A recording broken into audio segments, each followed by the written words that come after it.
Hello, నేను మీ CS రావు.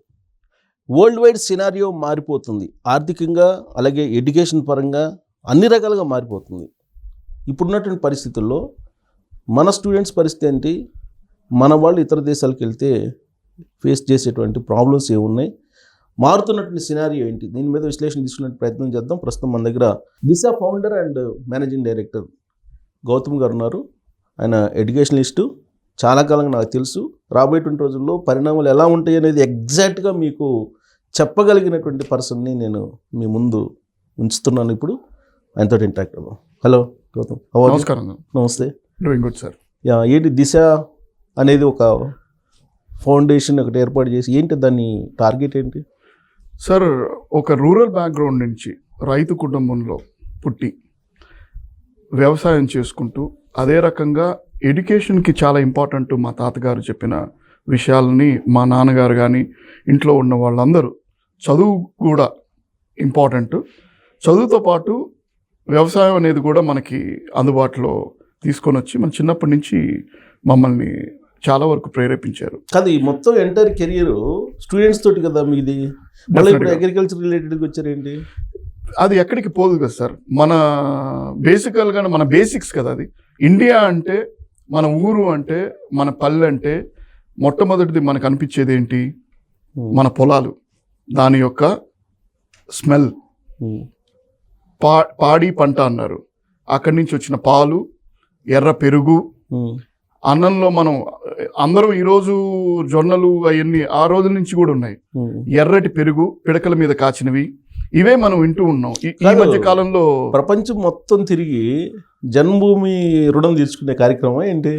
ఒక రకంగా చెప్పాలంటే తీర్చుకోవాలి సార్. బయట ప్రపంచం తిరిగేసి వచ్చి అక్కడున్న డెవలప్మెంట్ని మనం చూసి మన యొక్క ప్రదేశంలో మనం డెవలప్ చేసుకోవాలి. అదే ఆలోచన.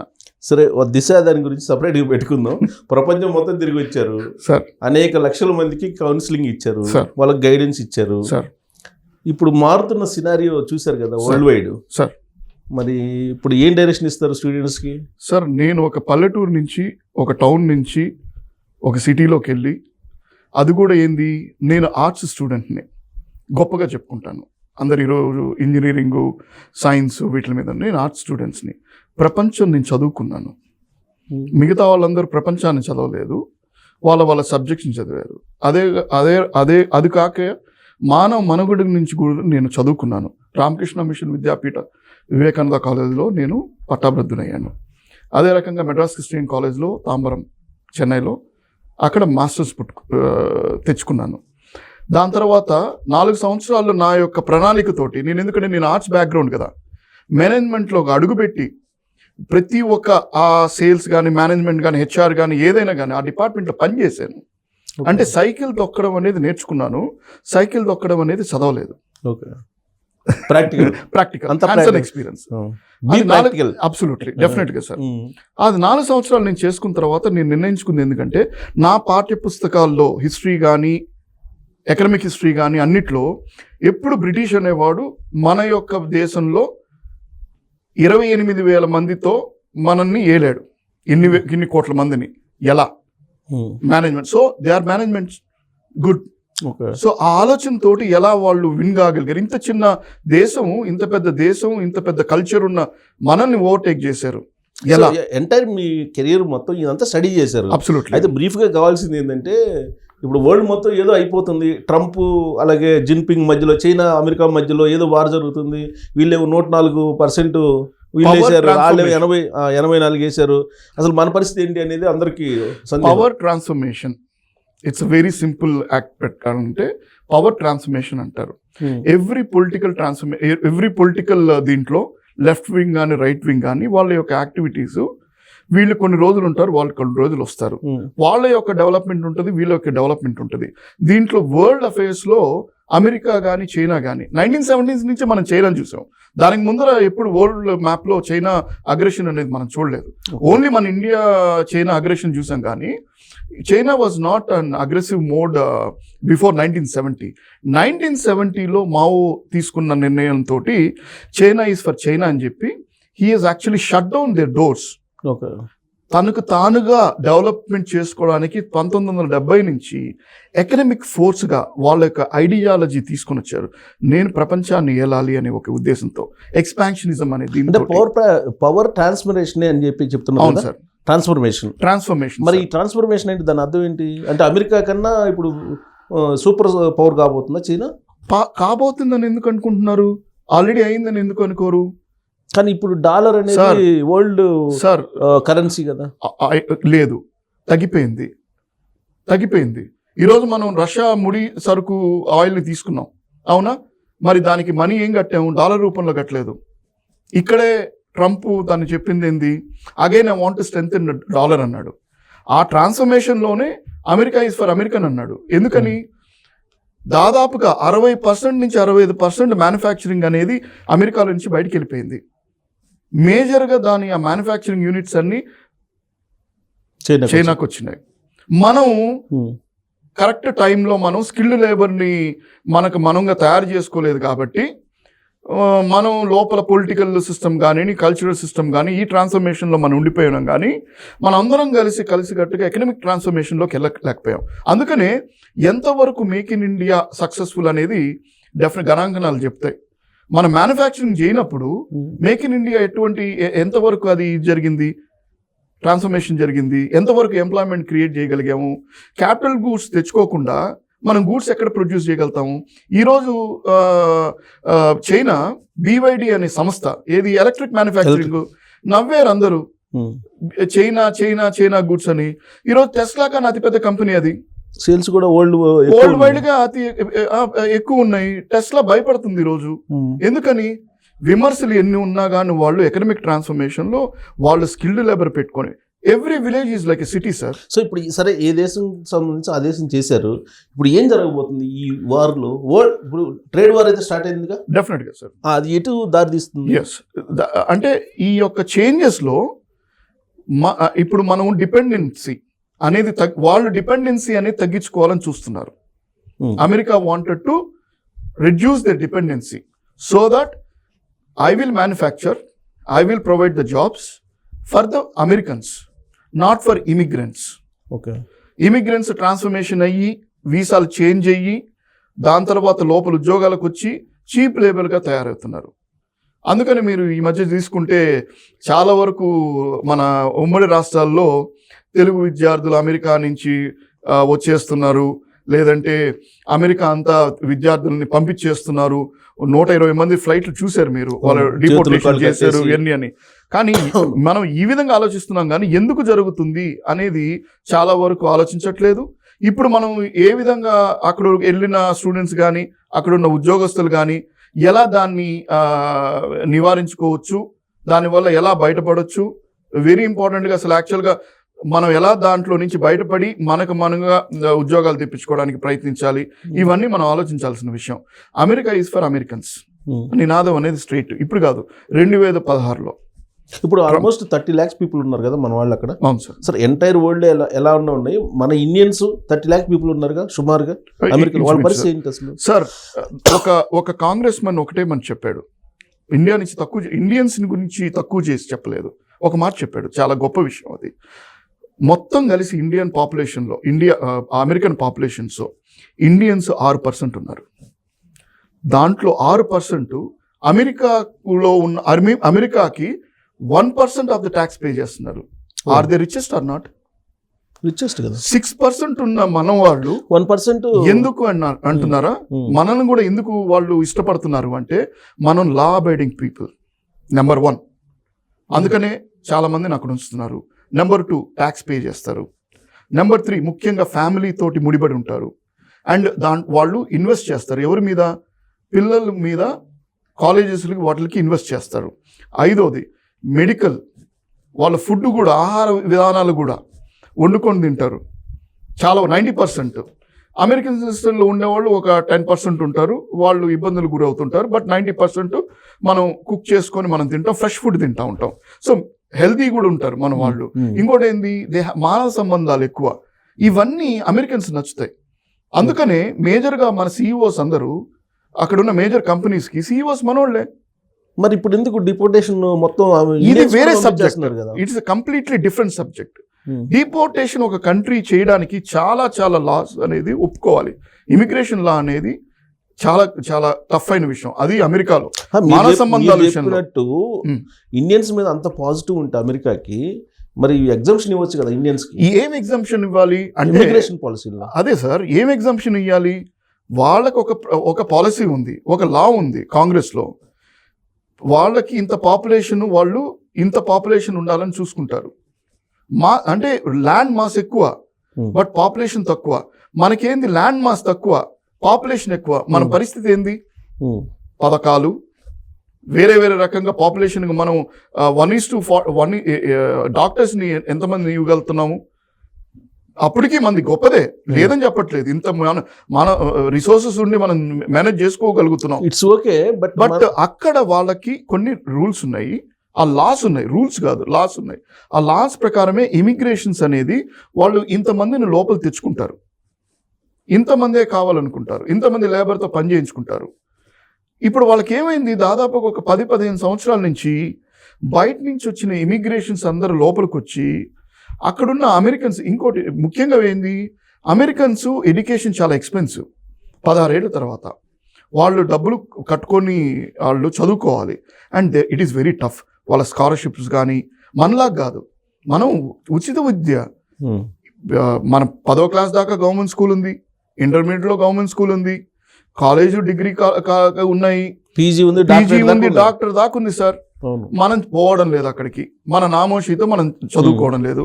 అక్కడ అట్లా కాదు, ప్రతి ఒక్కరు డబ్బులు కట్టాలి. 16 ఏళ్ల తర్వాత ప్రతి ఒక్కరు ఫుడ్కి డబ్బులు కట్టుకోవాలి. అండ్ సింగిల్ ఫ్యామిలీస్ ఎక్కువ ఉంటాయి. అండ్ చదివించుకోవడం చాలా టఫ్. అప్పటికి చదువుకొని కూడా చాలా మంచి దీంట్లో ఉంటారు, కానీ వాళ్ళకే జాబులు లేవు. మన వాళ్ళు కానీ బయట నుంచి వచ్చిన వాళ్ళు, చైనా కూడా, one more thing is that China is captured the innovative society.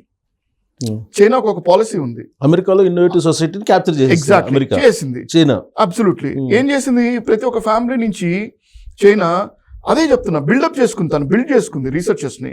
World వైడ్గా బెస్ట్ యూనివర్సిటీలో ఆ రోజు మన ఇండియాకి ఎట్లా తక్షశిలాకి వచ్చారో చైనీయులు, ఇక్కడి నుంచి నాలెడ్జ్ అనేది తీసుకుపోయారో, ఇప్పుడు ఆస్ట్రేలియా దాదాపుగా 33% అక్కడ ఉన్న యూనివర్సిటీలో చైనా అనేది ఇన్వెస్ట్ చేస్తుంది. అక్కడికి స్టూడెంట్ పంపిస్తుంది. రీసెర్చ్ చేసుకొని కమ్యూనిస్ట్ కంట్రీ కాబట్టి కంపల్సరీగా తిరిగి రావాలి. లేదు అంటే ఫ్యామిలీ అనేది దక్కదు. ఇక్కడ మనం చేయలేము. నీ ఫ్యామిలీ కావాలి అంటే నువ్వు అక్కడ రీసెర్చ్ చేసుకొని వెనక్కి తిరిగి రావాలి. వాటి రీసెర్చ్ చేసుకొని PhD తీసుకొని ఇక్కడ ఇన్నోవేషన్ చేసుకుంటాడు. లేదు, I will sponsor you, you go there, you come back, your family is fine. Otherwise your family will not be there. No, I'm not ఊటే నేనేమి కథలు చెప్పట్లేదు. ఒకసారి చైనాకి వెళ్ళండి, అద్భుతం. ఎకనామిక్గా వాళ్ళ హాస్పిటల్స్ కానీ, వాళ్ళ యొక్క విలేజ్ డెవలప్మెంట్ కానీ 90% అందరూ పనిచేసుకుంటున్నారు. అమెరికన్ చెప్తున్నాడు. కానీ ఇప్పుడు చైనా కన్నా కూడా అమెరికా గురించి మన వాళ్ళు ఎక్కువ ఆలోచిస్తున్నారు కదా, అమెరికాకి ఎక్కువ పోతున్నారు కాబట్టి మన వాళ్ళు. నేను అదే అంటాను. నేను డెఫినెట్గా అది ఒక అంటే ఈజియెస్ట్ వే.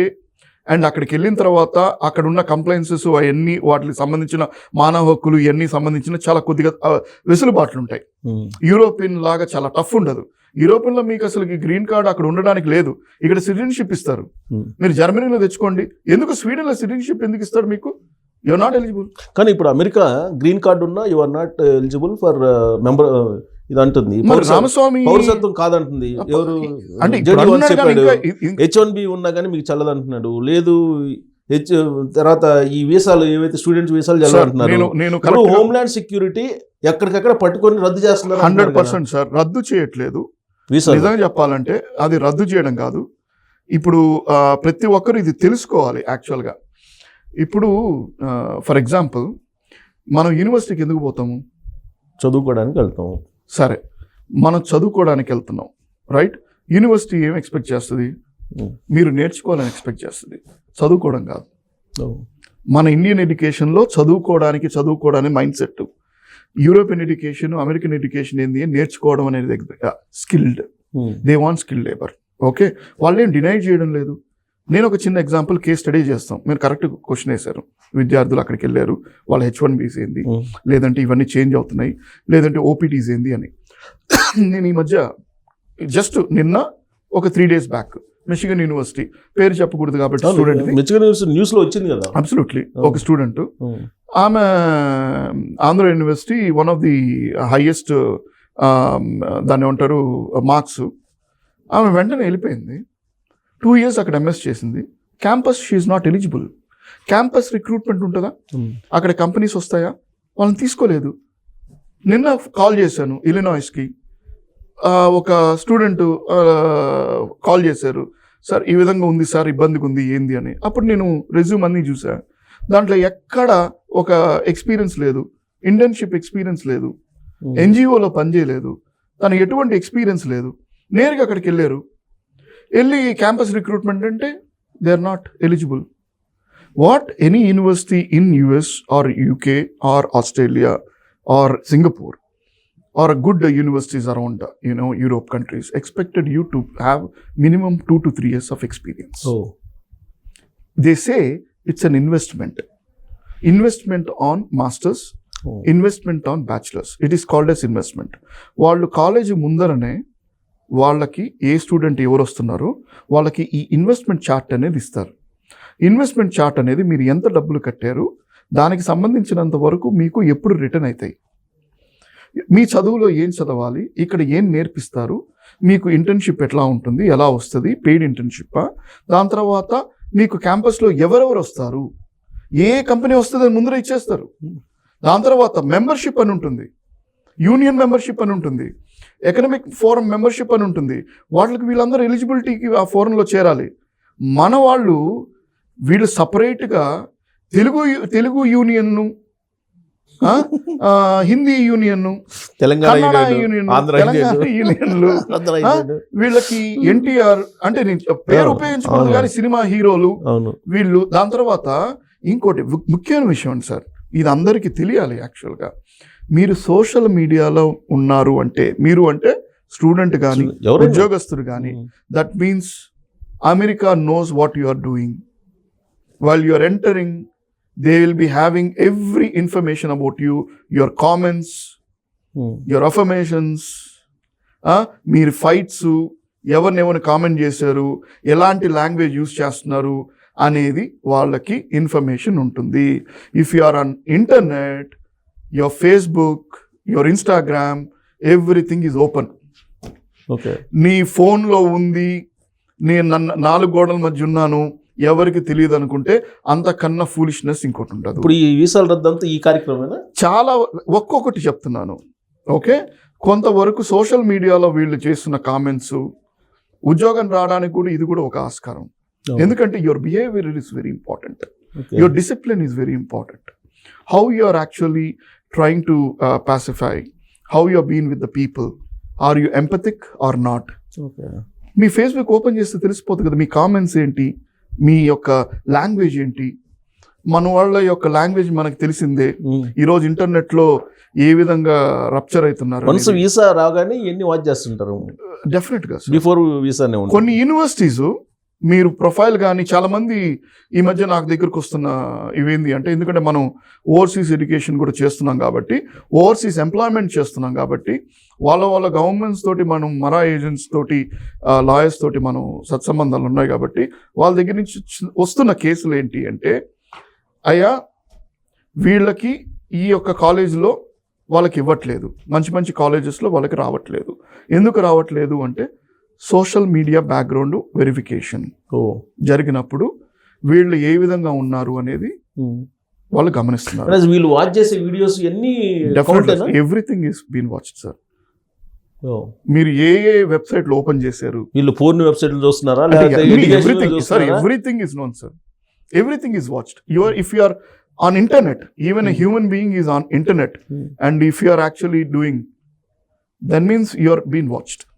ఇంటర్నెట్ లేకుండా అసలు మొబైల్ వాడుకునే ఎవరు లేదు కదా ఇప్పుడు. కానీ ఎలా వాడుకోవాలని తెలియడం లేదు కదా మనకి. మనం ఇన్వెన్షన్ చేయింది మనం ఎలా వాడుకోవాలో తెలియదు కదా. సో ఆ విధంగా స్టూడెంట్ విషయంలో కూడా ఈరోజు మీకు OPT విషయం నుంచి ఈరోజు ఇన్ఫర్మేషన్ చెప్తున్నాను. ఈరోజు మీరు అడిగారు కాబట్టి చెప్తున్నాను. అటర్నీలో బిల్ ఇంట్రడ్యూస్ చేసింది, అవునా? ఓపీటీ, అవునా? సో దానికి పరిస్థితి ఏంది అని చెప్తాను చూడండి మీకు. బేసికల్గా ఏంది అంటే ఓపీటీ అనేది ఏంది, స్టూడెంటు ఇప్పుడు ఫర్ ఎగ్జాంపుల్ May 4th చాలామంది విద్యార్థులు బయటకు వస్తున్నారు, ఏది ఎంఎస్ అయిపోయి. ఆ పర్టికులర్ దీంట్లో ఈ పోస్ట్ స్టడీ రైట్, ఆ స్టూడెంట్ దీంట్లో 3 months అనేది వాళ్ళు ఎక్కడొక్కడ జాబ్ చేయాలి, ఏదో ఒక రకంగా ట్రైనింగ్ పీరియడ్. 3 months ఆ వీసా ట్రాన్స్ఫర్మేషన్ అయితే 3 months తర్వాత వాళ్ళకి. సో ఈ 3 months అనేది ఆ పీరియడ్ ఇస్తారు వీళ్ళకి. ఓపీటీ వాళ్ళకి 1 year ప్లస్ స్టెమ్ వాళ్ళకి 2 years ఇస్తారు ఈ వీళ్ళకి యాక్చువల్గా. ఇంతకుముందు ఉంది ఎగ్జాక్ట్లీ. ఇప్పుడు ఉంది సార్, అదే ఉంది. వాళ్ళు ఏమన్నారు, ఓపీటీని తీసేస్తున్నారు, ఆ ట్రైనింగ్ పీరియడ్ వద్దు అంటున్నారు, వర్క్ దీంట్లోకి వెళ్దాం అంటున్నారు కాంగ్రెస్ లో. Okay, let us go with the skill. లేకుండా అసలు 3 years కాదు సార్, 3 months. 3 months పీరియడ్ ఒకటి ఉంటుంది వాళ్ళకి. అదే చదువుతున్నాను చూడండి. ఇది ఏంది గణాంకనాలు చూస్తే చాలా వెరీ ఫనీ యాక్చువల్గా. ఏమంటున్నారు ఈయన, bill to eliminate the optional practical training. OPT అంటే ఆప్షనల్ ప్రాక్టికల్ ట్రైనింగ్ అనేది. దీంతో చాలా మంది కన్సల్టెంట్లు మన స్టూడెంట్ ద్వారా లబ్ధి పొందుతున్నారు అక్కడ. అర్థమైందా? సో దాన్ని కాంగ్రెస్ వాళ్ళు తీసేశారు. ఇప్పుడు ఆ బిల్లు కూడా చేసింది అదే, ఇది అవసరం లేదు అంటే. ఓపీటీ రద్దు అని అంటే ఆల్మోస్ట్ వీళ్ళకి 3 years లేనట్టే. ఏం లేదు, ఈ 3 months అనేది ఇంటర్న్షిప్ లాగా సార్, 3 months ఇంటర్న్షిప్ లాగా వర్క్ ఎక్స్పీరియన్స్ తెచ్చుకోవడానికి. ఎందుకు అంటే మన వాళ్ళు, నేను ఇందాక చెప్పాను కదా, ముందర వర్క్ చేసి వచ్చుంటే ఆ ఎక్స్పీరియన్స్ తోటి డైరెక్ట్గా క్యాంపస్ రిక్రూట్మెంట్ అవుతుంది, కంపెనీస్ కూడా తీసుకుంటాయి. వీళ్ళు సైకిల్ తొక్కగలరు, కంపెనీస్ కెన్ హైర్ యూ. ఇప్పుడు ఈ బిల్లు ద్వారా ఏంటి అసలు ఈ 3 years పోతుందా? ఉంది 3 years ఉంది. ఈ 3 years ని ఏమి డిస్టర్బ్ చేయట్లేదు, అదే తప్పు. అది ఓపీటీ అంటే ఆప్షన్, ఇదే చెప్తున్నాను కదా మీకు. ఆప్షనల్ ప్రాక్టికల్ ట్రైనింగ్ అనేది ఎవరికి, వీళ్ళు ఎక్స్పీరియన్స్ లేని వాళ్ళకి. నీకు ఎక్స్పీరియన్స్ ఉందని క్యాంపస్లో మీకు రిక్రూట్మెంట్ అనేది తీసుకుంటుంది, వీళ్ళని తీసుకోవట్లేదు, బయటకు వస్తున్నారు. ఆ ఓపీటీ అనేది వాళ్ళు చేయాలి. కన్సల్టెంట్లు ఏం చేస్తున్నారు, మనీ అనేది రొటేషన్ తీసుకొని వాళ్ళకి ఒక శాలరీ లాగా పెట్టి ఈ 3 months రొటేట్ చేస్తున్నారు. అంటే ఇప్పుడు మన వాళ్ళు ప్రాజెక్ట్ రిపోర్ట్ చేసినట్ట, ప్రాజెక్ట్ గారు ఇంటర్న్షిప్ చేస్తున్నారు, పెయిడ్ ఇంటర్న్షిప్. ఇక్కడ ఇంటర్న్షిప్ చేస్తుంటారు కదా. అబ్సల్యూట్లీ. ఇది ఓజేటీ అంటారు, ఆన్ జాబ్ ట్రైనింగ్ అలాగా. కానీ ఓపీటీ అంటే చాలా మంది ఏమనుకుంటున్నారంటే ఇది అక్కడ లోకల్గా జాబ్స్ చేసుకోవడానికి అక్కడ ఉండే ప్రభుత్వం కల్పించినటువంటి ఒక సౌకర్యం కింద భావిస్తున్నారు. సౌకర్యం కాదు, వీళ్ళకి ఎక్స్పీరియన్స్ లేదు, ఎక్స్పీరియన్స్ రావాలి. ఆ 3 months ఇచ్చారు ఇన్ని రోజులు. ఓకే, ఇప్పుడు ఏమంటున్నాడు, మీరు ఎక్స్పీరియన్స్లో ఉండండి, ఎక్స్పీరియన్స్లోకి రండి, మీరు ఎంఎస్ చేసుకోండి, దాని తర్వాత క్యాంపస్ రిక్రూట్మెంట్లో జాబులు తెచ్చుకోండి. ఇది ఫస్ట్ నుంచి ఉంది. ఆ వెసులుబాటు అనేది మనకి ఈ ఎక్స్పీరియన్స్ లేని వాళ్ళకి చేసింది అది. దాంతో ఏం చేస్తున్నారు, చీప్ లేబర్ని తీసుకొని వచ్చి లోపల అమెరికన్ కంపెనీస్ లోపలికి పెడుతున్నారు. అక్కడున్న అమెరికన్స్ పరిస్థితి ఏంది, ఆల్రెడీ వాళ్ళకి జాబులు రావట్లేదు. అంటే వీళ్ళు పర్టికులర్ జాబ్సే చేయాలి, అంతే కదా. చేయడానికి లేదు కదా ఈ ఓపీటీ, అంతే కదా. మీ సబ్జెక్ట్ దీంట్లో డొమైన్ ఏముంది అది చేయాలి. సో ఈ రిస్ట్రిక్షన్స్ పెట్టినప్పుడు వీళ్ళు ఇప్పటి వరకు మన వాళ్ళు ఏం చేస్తున్నారు, అక్కడికి వెళ్ళి ఏదో జాబ్స్ చేసుకుంటూ H1B కోసం ట్రై చేసుకుంటూ ఏదో నడుపుతున్నారు అక్కడ. అబ్సల్యూట్లీ. మరి ఇప్పుడు పరిస్థితి ఏంటి సార్, సరైన పద్ధతిలో వెళ్ళాలి with minimum 2 to 3 years of experience. Number 1, 2 to 3 years of experience లో వెళ్ళాలి, కంపెనీ ఎక్స్పీరియన్స్ తోటి అక్కడికి వెళ్ళాలి. అబ్సల్యూట్లీ. ఎగ్జాక్ట్లీ. Absolutely sir. మన ఇంత ముందు కూడా ప్రాబ్లం లేదు ఆ విధంగా చేసి వెళ్ళే వాళ్ళకి. ఈ కన్సల్టెంట్లు చెప్పట్లేదు. ఎందుకు చెప్పట్లేదు, వీళ్ళు వినట్లేదు, పేరెంట్స్ వినట్లేదు. దానికి ఒక కారణం కూడా ఉంది. దాదాపు 10 సంవత్సరాల నుంచి మనకిద్దరికి తెలుసు, ఉమ్మడి రాష్ట్రంలో మనకి క్యాపిటల్ లేకుండా, రాష్ట్రం లేకుండా, ఒక రాష్ట్రం క్యాపిటల్ లేకుండా, దానికి ఎటువంటి హోదాలు లేకుండా, ఇండస్ట్రీలు రాకుండా, అట్లీస్ట్ ఇండస్ట్రీ ఈ రోజు పెడితే మనం డౌన్ ద లైన్ 3 to 5 yearsకి మనకు ఆ రిజల్ట్ వస్తుంది, ఎంప్లాయ్మెంట్ అనేది క్రియేట్ అవుతుంది. సో ఇప్పుడు అమెరికా వెళ్ళాలంటే ఇక్కడ జాబ్ చేసిన తర్వాత వెళ్ళమంటారా? 100% sir. This is been BTech suggested అయిపోయిన తర్వాత. Absolutely sir. కానీ ఇప్పుడు మన వాళ్ళు బీటెక్ థర్డ్ ఇయర్ నుంచే ట్రై చేస్తున్నారు Try అక్కడికి వెళ్ళడానికి. అందుకని ఇప్పుడు వాళ్ళందరూ అవస్థ పడుతున్నారు, వాళ్ళకి జాబులు లేవు. సో ఇప్పుడు మారిన పరిస్థితుల దృష్ట్యా ఆ విధంగా వెళ్తే బెటర్ అంటారు అక్కడ. డెఫినెట్గా సార్. దానివల్ల విద్యార్థిగా కాకుండా ఒక ఎక్స్పీరియన్స్తో ఉన్న వెళ్తే వాళ్ళకి కూడా అక్కడున్న కాలేజు క్యాంపస్ రిక్రూట్మెంట్లో వాళ్ళకి ప్లేస్మెంట్ ఇస్తుంది. ఓకే, ఈ జాబ్ ఆపర్చునిటీస్ ఎలా ఉంటాయి ఇప్పుడు? అంటే అమెరికాలో అంటారా, ఇండియాలో అంటారా, అమెరికాలో ప్రపంచంలో అంటారా? మనం అసలు అమెరికాలో ఏం జరుగుతుంది అనేది అందరు కాన్సన్ట్రేషన్ చేస్తున్నారు. 100% సార్. సార్ ట్రంప్ వచ్చిన తర్వాత నిజంగా చెప్పాలంటే మైనస్ ఏం కాదు. అమెరికా ఈజ్ ఫర్ అమెరికా అన్నాడు. తను కొన్ని మ్యానుఫ్యాక్చరింగ్ యూనిట్లు కూడా మనమే తెచ్చి పెట్టుకుంటాము. ఒక మ్యానుఫ్యాక్చరింగ్ యూనిట్ అనేది లోపలికి వచ్చిన తర్వాత అక్కడ ఎంప్లాయ్మెంట్ క్రియేట్ అవుతుంది, ఆల్టర్నేటివ్ జాబ్ ఎంప్లాయ్మెంట్ అనేది క్రియేట్ అవుతుంది. అది అందరికీ ఉపయోగపడుతుంది కదా. ఇప్పుడు మీ స్టడీ ప్రకారం అక్కడ ఎంత ఉంది అన్ఎంప్లాయ్మెంట్ ప్రాబ్లం? ఇప్పుడు మన వాళ్ళు అన్ఎంప్లాయ్మెంట్ అనడం కన్నా ఈ రోజు వచ్చిన ఓపీటీ గణాంకనాలు చెప్తాను మీకు. The Indian student contingent is the largest. ఎంత? 3.3 lakhs right now from 2023 to 2024. అంతే. ఈ మధ్యకాలంలో విత్ కరెంట్లీ 97,556 అండర్గోయింగ్ ఓపీటీ. అంటే ఆల్మోస్ట్ 4.5 lakhs చేసుకోండి. అంటే 1,00,000 మంది ఓపీటీలోకి ఇదైనారు, వాళ్ళు జాబ్ చేసుకుంటున్నారు ఓపీటీలో. అక్కడ మీకు 2023, 2024. సో 1,00,000 మంది వీళ్ళు బయటకు వస్తారు ఓపీటీ నుంచి. 1,00,000 మందికి ఎక్కడ జాబులు ఉంటాయి సార్ అమెరికాలో? అమెరికన్స్కే లేవు. ఉన్న మ్యానుఫ్యాక్చరింగ్ యూనిట్ సరిగ్గా లేకపోతే వీళ్ళకి ఎక్కడ దొరుకుతాయి? Are they experience people? They are not experience. OPT అనేది ఎందుకు ఆప్ చేసుకుంటున్నావు? నువ్వు అసలుకి ఎక్స్పీరియన్స్ లేను. సో ఇప్పుడు వీళ్ళు రీబ్యాక్ కావాల్సిందేనా? వాళ్ళు వేరే ఆల్టర్నేటివ్ చూసుకోవాల్సి వస్తుంది. అక్కడ సిచ్యువేషన్స్ లేవు కదా ఇప్పుడు అదే చెప్తున్నారు. ఆయన ఏమంటున్నాడు,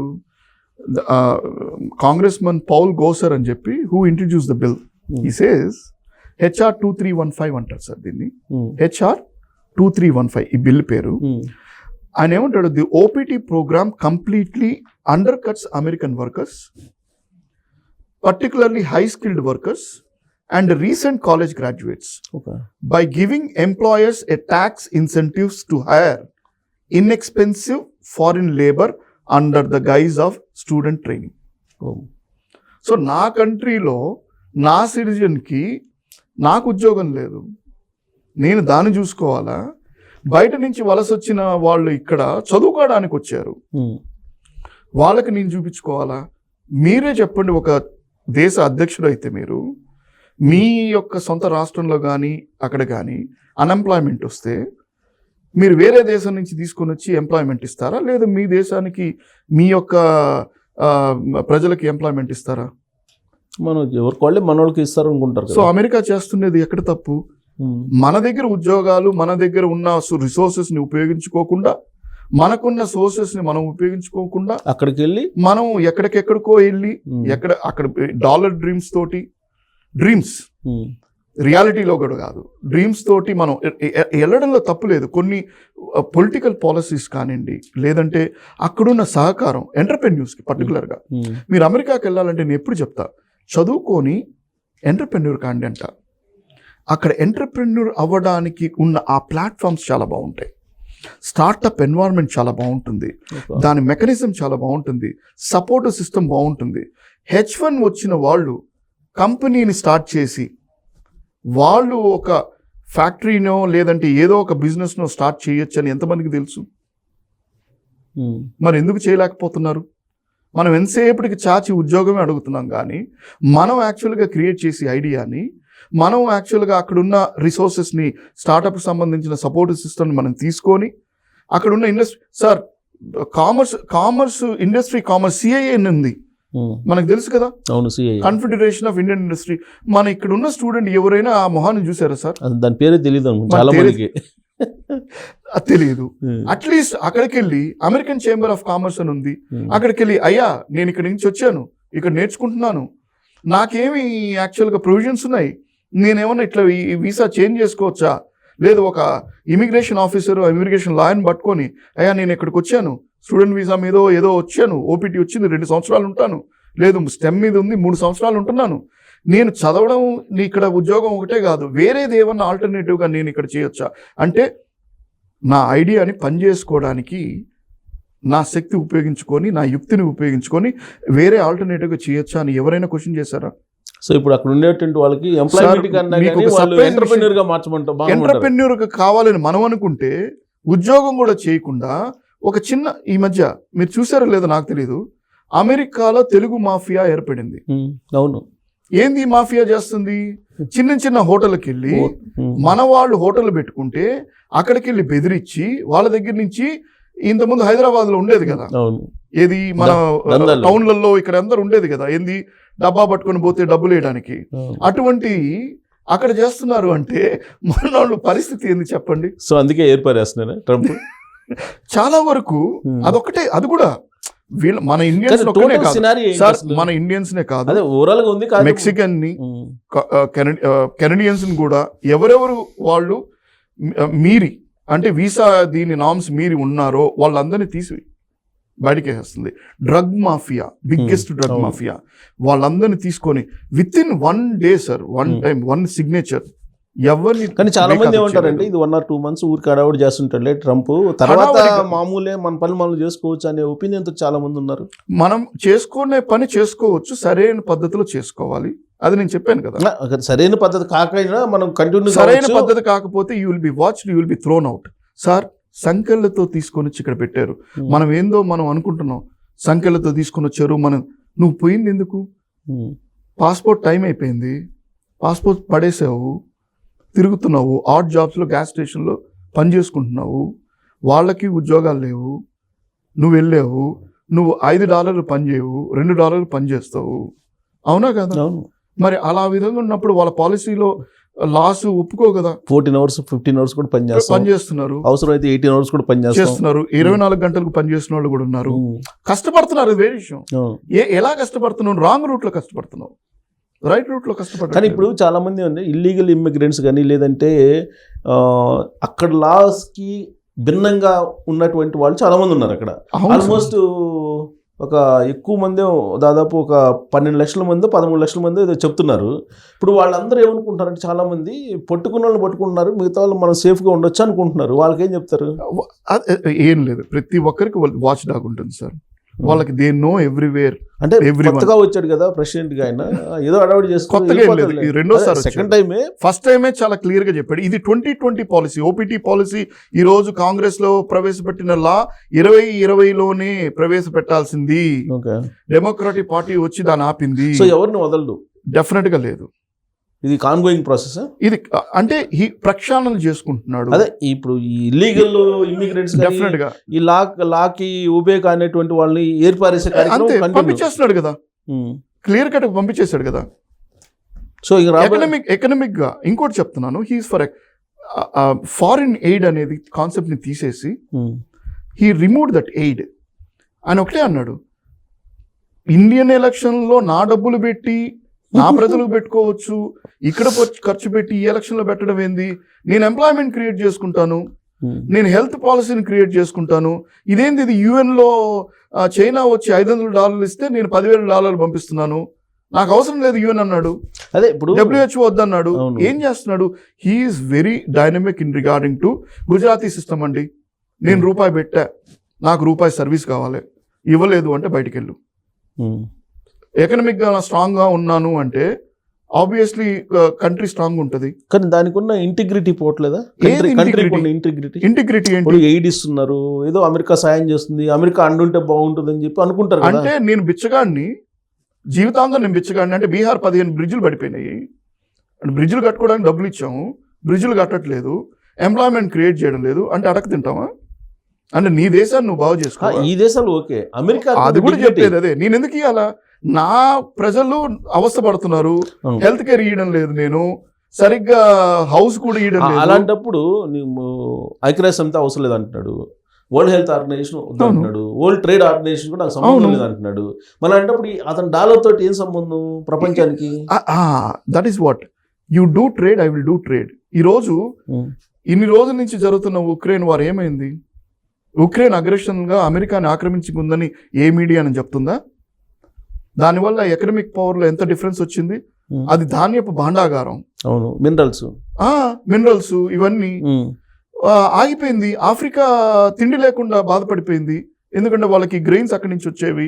ప్రపంచానికి చాలా వరకు అక్కడి నుంచి అగ్రికల్చర్ మార్కెట్ అది. ఎందుకు ఫర్ ఎగ్జాంపుల్ మన మెడికల్ స్టూడెంట్స్ అందరూ అక్కడికి వెళ్ళారు, ఏమైంది, వచ్చేసారు. వారెందుకు?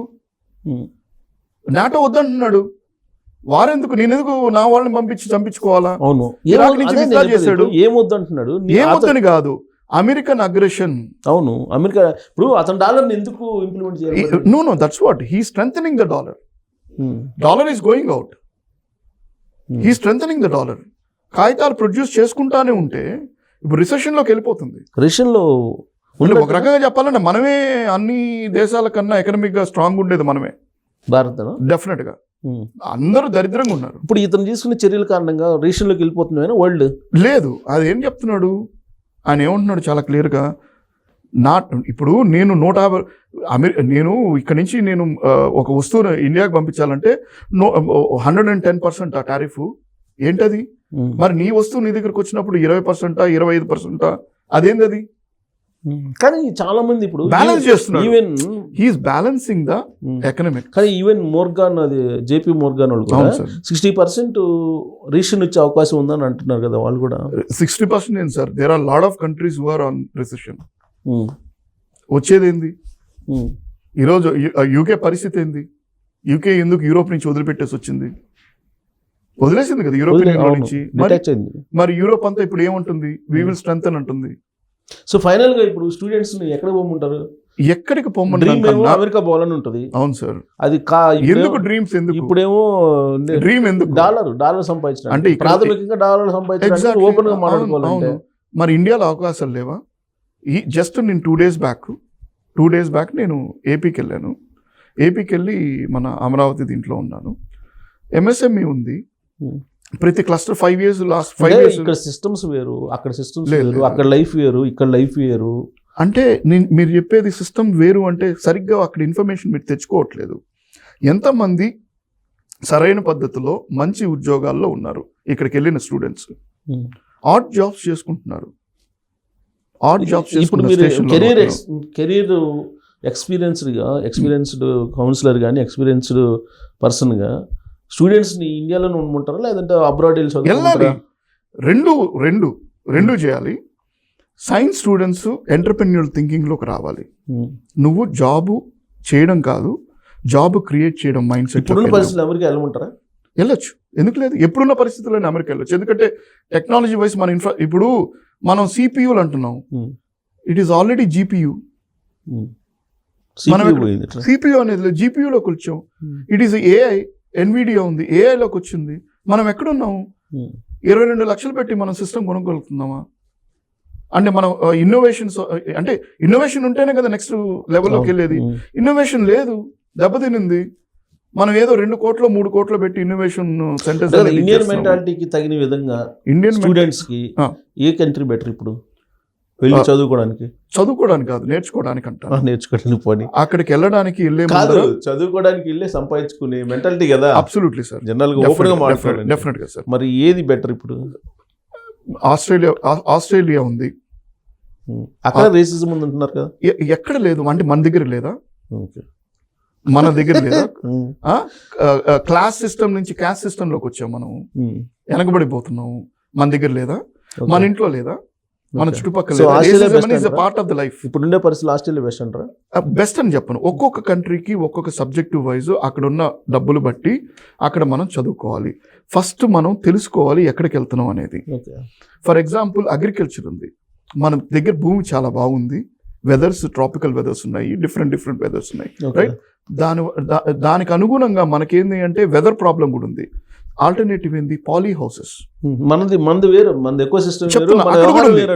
కాలిఫోర్నియాలో చాలా కంట్రీస్ కి పాలీ హౌసెస్ క్రియేట్ చేసి ఫుడ్ ని సప్లై చేస్తుంది. ఇప్పుడు అక్కడ ఉండే స్టూడెంట్స్ కి టెక్నాలజీ నేర్చుకోండి. అమెరికాలో ఉండే స్టూడెంట్స్ కి మీరు వెనక్కి వచ్చేయండి అని చెప్తారా, లేదంటే అక్కడే ఉండమని చెబుతారా, లేదంటే అక్కడే మీరు ఎంటర్‌ప్రెన్యూర్ గా మారమంటారా, లేదంటే హోటల్స్ లో పని చేసుకోమంటారా? ఏం చెప్తారు మీరు? నెంబర్ 1 సార్, వాళ్ళని స్కిల్డ్గా తయారు చేసుకోమని చెప్తున్నాను. They are not skilled, they are not employable. వాళ్ళకి ఎంప్లాయబిలిటీ స్కిల్ లేదు. నెంబర్ 1. అక్కడ ట్రేడ్ కోర్సెస్ అని ఉంటాయి, ఇమీడియట్గా దాంట్లో చేరమని చెప్పండి, వాళ్ళు హ్యాండ్స్ ఆన్ ఎక్స్పీరియన్స్ ఇస్తారు. మన వాళ్ళకి సి ప్రోగ్రామింగ్ కూడా రాదు ఐటీలో, అటువంటి దౌర్భాగ్యంలో ఉద్యోగాలు ఇవ్వరు. సో ట్రేడింగ్కి వెళ్ళమని చెప్పండి. రెండోది ఆల్టర్నేటివ్గా మీకు సర్టన్ వాళ్ళు ట్రేడ్కి మీరు ట్రేడ్ లైసెన్స్ తెచ్చుకోవడానికి American chamber of commerce, Indian chamber of commerce తోటి వెళ్ళి, అయ్యా నేను ఎంటర్ప్రెన్యూర్గా నేను ఇక్కడ ఉండొచ్చా అని అడగండి చెప్పండి. They can actually get very good entrepreneurship development programmes అవుతాయి.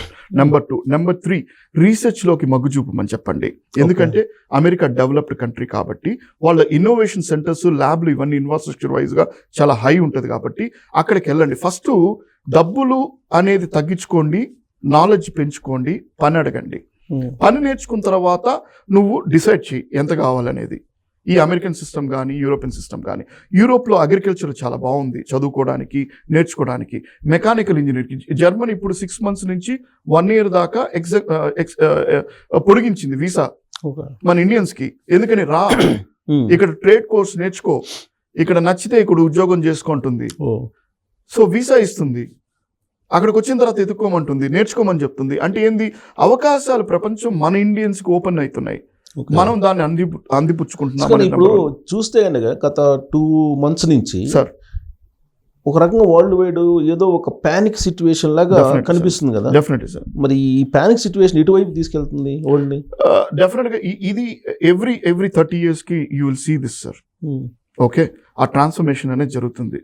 ఆ ట్రాన్స్ఫర్మేషన్ అనేది న్యాచురల్ ఎకనమిక్ రిఫార్మ్స్ లోటి, లేదంటే ఒకరి మీద ఒకరు ఆధారపడడం అనేది ఎకనమిక్, అది న్యాచురల్గా ఉంటుంది. That will actually change within couple of months. You can see the transformation. So world మనం మంచి ప్రపంచం అంటే ఈ అమెరికా అగ్రెషన్ అనేది తగ్గించుకుంది. అమెరికన్ అగ్రెషన్ అనేది తగ్గించుకొని తనుగా అంటే తను చేసిన తప్పులు కూడా తెలుసుకుంది. నేను మ్యానుఫ్యాక్చరింగ్ ఇప్పుడు చైనాకి వెళ్ళిపోయింది. యాపిల్ అంటున్నాడు ఇక్కడ నేను ఇండియా ఎందుకు, ఈ క్వశ్చన్ వచ్చింది, ఇండియాలోకి ఎందుకు యాపిల్ రాలేదన్నాడు. అయ్యా చైనాకి వెళ్తే అతను అంటున్నాడు, మీకు యాపిల్ తెలుసు కదా, ఇట్స్ మ్యానుఫ్యాక్చరింగ్ కాస్ట్ ఇస్ $10. చైనాలో its manufacturing cost is $10. Apple phone $10 manufacturing cost, $350 అమ్ముతున్నారు.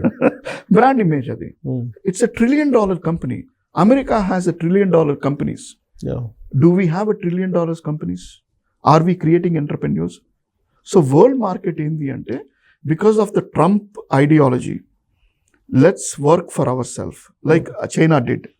చైనా ఏం చేసింది, ట్రేడ్ని తను 1970s నుంచి షట్ డౌన్ చేసి తనకు తానుగా డెవలప్మెంట్లోకి వెళ్ళింది. సో ఒక మాటలో చెప్పాలంటే వీళ్ళిద్దరూ పడుతున్న పోటీలో ఎవరు విన్ అయ్యే అవకాశం? పోటీ అనగానే ఇట్స్ గుడ్ కాంపిటీషన్. అదే ఈ కాంపిటీషన్ నిజంగా చెప్పాలంటే మన ఇండియా చైనా తోటి సత్సంబంధాలు ఏర్పరచుకోవాలి, ఫ్రెండ్షిప్ చేయండి. లేదు, మనం కొట్టుకుంటున్నాం.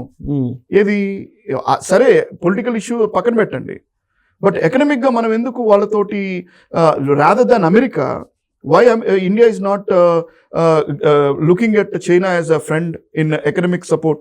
Okay, because they are doing good. What we are seeing is okay, ఇండియాకి చైనాకి రిలేషన్, ట్రేడ్ రిలేషన్ అదంతా స్టూడెంట్స్ కూడా వెళ్తాం, స్టూడెంట్స్ కూడా వెళ్తాము సపరేట్, అది బయలాటరల్ చర్చలు ఏదో జరుగుతున్నాయి. బట్ అమెరికా చైనా మధ్య జరుగుతున్న ఈ వార్ ఏదైతే ఉందో, ఇక్కడ ఎవరు రాబోయే రోజుల్లో పై చేయగలిగారు? ఆల్రెడీ చైనా అనేది నిరూపించేసింది కదా, నేను టారిఫ్ని పెంచానంది అమెరికా. ఇతను టారిఫ్ పెంచడం తోటే మొన్న న్యూయార్క్ స్టాక్ ఎక్స్చేంజ్ పడిపోయింది. అవును, దాని అర్థం ఏంది? హూ ఈజ్ ద బాప్, who is the father now? So count down start అయినట్టు అమెరికాకి. అమెరికా కౌంట్ డౌన్ కన్నా it is a time for them to redo it's complete strategies. That's what Trump is doing. అది boomerang అయ్యే అవకాశం ఉందో? రాదు, కాదు. ఇప్పుడు మేక్ అమెరికా గ్రేట్ అగైన్ అంటే అందుకని చెప్తాను, నైట్ అయితే మేక్ అమెరికా రాదుగా, రాదు. కానీ అక్కడ ఇన్ఫ్లేషన్ పెరిగిపోతుంది అంటున్నారు. He's taking care of it. That's where he's reducing the other people entering in to America, he's removing them. ఇవన్నీ చేస్తున్నాడు కదా, ఆ విధంగా చేస్తున్నాడు. సింగిల్ డేలో ఎవరు తీసుకుంటారు సార్ అంత ఆన్ ద పేపర్లో ఇది చేయండి అని? మనం తీసుకోవడానికి ఎన్ని నిలబడతాయి, పార్లమెంట్లో కొట్టుకుంటా ఉన్నాం. So it is positive war అంటారా? Definitely sir, it's competitive. India ఎంతవరకు దీన్ని అందిపుచ్చుకొని ముందుకెళ్తుంది?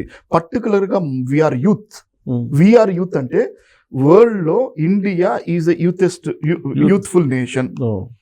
మనము చేతగాని వాళ్ళలాగా ముందరకెళ్తున్నాము, వినట్లేదు. యంగ్ ఇండియా కాస్త ఓల్డ్ ఇండియా లాగా వ్యవహరిస్తుంది. డెఫినెట్గా పిల్లలకి మనం గోరుముద్దలు తినిపిస్తున్నాము, బయటికి పంపించట్లేదు, నేర్చుకోమని చెప్పట్లేదు, సరైన అవగాహన లేదు. మనం ఎక్కువగా ఇప్పుడు సినిమా హీరోలతో పోటీ పడుతున్నాం. మనం ఈరోజు ఒక షాపింగ్ మాల్లో ఒక హీరోయిన్ ఓపెన్ చేస్తే దాదాపుగా 5 లక్షల మంది 3 లక్షల మంది అక్కడికి వచ్చి వెళ్తున్నారు. అదే పీయూష్ గోయల్ అని ఆయన చెప్తున్నాడు లేటెస్ట్గా, మీరు ఇట్లాంటివి చూడాలి. మనము మేక్ ఇన్ ఇండియా లేదు, స్టార్టప్ అని చెప్పి స్విగ్గీ జొమాటోని మనం యాప్గా ఇచ్చేసి రిచ్ పీపుల్ అఫోర్డబుల్ పీపుల్కి మనం ఎంప్లాయ్మెంట్ క్రియేట్ చేసి వాళ్ళకి ఫుడ్ అందజేయడానికి యాప్ క్రియేట్ చేసాం. కానీ అదే స్టార్టప్ ఒక మంచి ఎలక్ట్రిక్ కారో లేదు స్కూటర్సో లేదు ఇండస్ట్రీకి సంబంధించిన శాటిలైట్ డిజైనింగో ఇలాంటివి మనం స్టార్టప్కి చేసుకోకుండా చైనా చేసుకుంటుంది. మనం ఏం చేస్తున్నాము, వీఆర్ క్రియేటింగ్ మోర్ లేబర్, అంటే స్లేవ్ లేబర్.